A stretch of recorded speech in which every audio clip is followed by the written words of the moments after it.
ಚೇಳೂರು ಗಡಿ ಭಾಗದ ಜನ ಪ್ರಾಮಾಣಿಕತೆ ಮರೆಯಲಾರೆ. Doctor MC Sudhakar.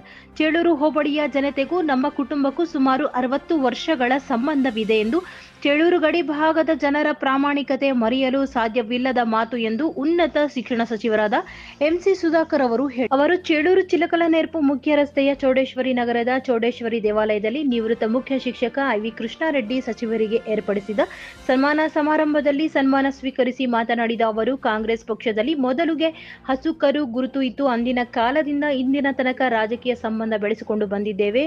ನೀವು ನನ್ನ ಮೇಲೆ ಇಟ್ಟಿರುವ ಅಪಾರ ಅಭಿಮಾನ, ಗೌರವಕ್ಕೆ ಚಿರಋಣಿಯಾಗಿರುತ್ತೇನೆ ಎಂದರು. ಕಾರ್ಯಕ್ರಮದ ನಂತರ ಚೇಳೂರು ಪಟ್ಟಣದ ಮಾಜಿ ಸದಸ್ಯರು ಹಾಗೂ ಆರ್ಯವೈಶ್ಯ ಮಂಡಳಿ ಮುಖಂಡರಾದ ಎಸ್ ಸುಬ್ರಹ್ಮಣ್ಯಂ ರವರ ನೇತೃತ್ವದ ಡಾಕ್ಟರ್ ಎಂಸಿ ಸುಧಾಕರ್ ನೂರಾರು ಅಭಿಮಾನಿಗಳು ವೀನಸ್ ಫ್ಯಾಷನ್ಸ್ ಕ್ಲಾತ್ ಮರ್ಚೆಂಟ್ನ ಆವರಣದಲ್ಲಿ ವಿಶೇಷವಾಗಿ ಸಚಿವರಿಗೆ ಸನ್ಮಾನಿಸಿದ ಎಸ್ ರವರು ಶಬ್ಬಾಷ್ಗಿರಿ ಪಡೆದರು. ಸನ್ಮಾನ ಕಾರ್ಯಕ್ರಮದಲ್ಲಿ ನಿವೃತ್ತ ಮುಖ್ಯ ಶಿಕ್ಷಕ ಐವಿ ಕೃಷ್ಣಾರೆಡ್ಡಿ, ದೇವಾಲಯದ ಅಧ್ಯಕ್ಷ ಪಿವಿ ರಾಮಾಂಜನೇರೆಡ್ಡಿ, ಮುಖಂಡರಾದ D Daivadeenam, B A Jagannathaiah Shetty, T E Basha, S Rohit Kumar Hosahudya, H V. Narayanaswamy, B S Bhanuprakash, Ramamurthy, Hussain Saab, S Kaleemulla, ಪತ್ರಕರ್ತರಾದ ಲಕ್ಷ್ಮೀ ಚಲಪತಿ, ಆನಂದ್, ಲೋಕೇಶ್ ಹಾಜರಿದ್ದರು. Bureau report, Lokesh, Chelur.